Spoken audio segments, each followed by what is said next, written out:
siapa yang berselawat kepadaku 1000 kali sehari akan berlaga bahunya dengan bahuku di depan pintu syurga Allah Ta'ala. Maknanya apa dia? Orang yang lazim selawat sehari 1000 kali, dia akan masuk syurga dengan Nabi SAW.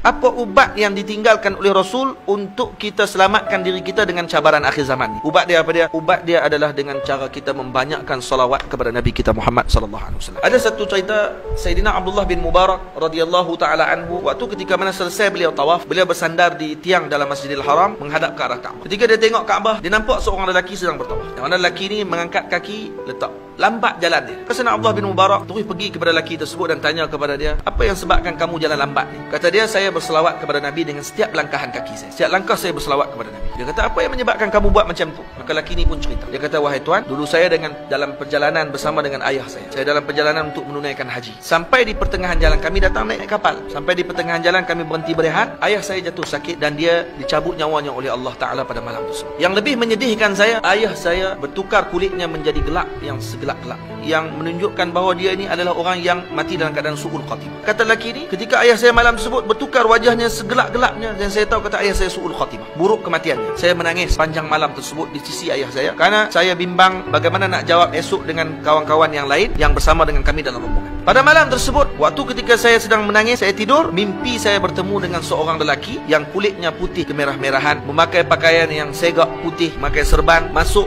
ke dalam kemah kami, dan kemudian lelaki tersebut menyapu badan ayah saya sehingga bertukar ayah saya menjadi wajah yang sangat cantik dan bercahaya. Saya sangat gembira. Saya kemudian terus pegang kain jubah lelaki tersebut dan saya tanya kepada dia, billahi, demi Allah, tolong bagi tahu kepada saya, siapa kamu? Maka kata lelaki tersebut, kamu tak kenal saya? Ana Rasulullah. Saya adalah Rasulullah sallallahu alaihi wasallam. Saya datang kepada ayah kamu pada malam ini untuk memberi syafaat kepada. Ya, ayah kamu banyak melakukan kejahatan, tapi ada satu benda yang dia tidak pernah tinggal. Dia tidak pernah tinggal sebelum tidur berselawat kepada. Maka disebabkan tu, hari ini saya datang untuk memberi syafaat kepada dia sebelum di akhirat nanti. Kata lelaki tersebut, mulai malam tersebut saya berjanji, setiap langkah kaki saya tidak akan letakkan, melainkan saya berselawat kepada Nabi kita Muhammad sallallahu alaihi wasallam. Lepas tu ada seorang ulama mengatakan bahawa kalaulah seorang mengetahui apa yang ada dalam salawat, maka selepas solat 5 waktu dia tidak akan lakukan perkara yang lain melainkan berselawat kepada Nabi sallallahu alaihi wasallam. Sebab tu tuan-tuan yang dirahmati Allah, lazimi salawat. Karena Nabi kita menyebut dalam hadis, Nabi kita mengatakan, man shalla alayya wahidatan sallallahu alaihi ashra. Siapa yang berselawat kepadaku sekali, Allah akan berselawat kepadanya 10 kali. Allah berselawat kepadanya 10 kali. Dan kata Nabi, siapa yang berselawat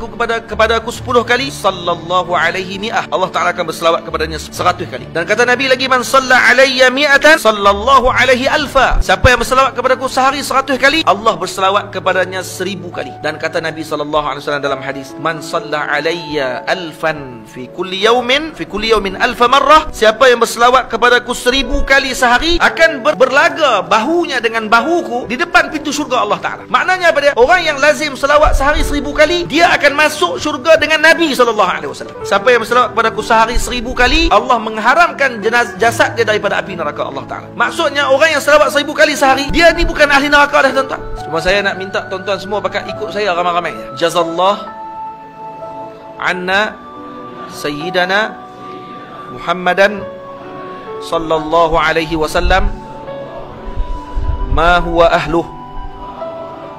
Jazallah anna sayyidana Muhammadan sallallahu alaihi wasallam ma huwa ahluh.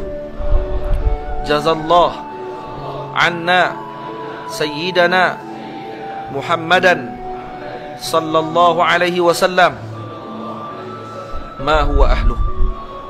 Tuan-tuan, dalam hadis disebut siapa yang membaca pada setiap pagi atau setiap harinya dibaca jazallah anna sayyidana Muhammadan sallallahu alaihi wasallam ma huwa ahluh, akan ditulis dengan satu ucapan tersebut oleh 70 malaikat. Yang malaikat tersebut akan letih. Ini bahasa balarah dipanggil, maksudnya mereka tak akan letih, cuma ni mereka telah meletihkan 70 malaikat untuk menulis pahala bacaan ini selama 1000 subuh. Maknanya 1000 subuh maksudnya 3 tahun tuan-tuan. Kalau baca 3 kali tadi berapa? 6 kali 3 18 tahun tuan-tuan. Malaikat tu akan tulis lagi pahala. Jadi jangan lupa untuk baca pada setiap pagi. Jadi saya sesakat tu dulu. Moga-moga Allah Ta'ala menyelamatkan kita semua pada akhir zaman ini, kerana kita semua sekarang berada di penghujung zaman dah tuan-tuan. Moga-moga tuan-tuan semua dapat mengambil manfaat. Dan yang paling utama pada malam ni, kita balik jangan tinggal selawat kepada Nabi sallallahu alaihi wasallam.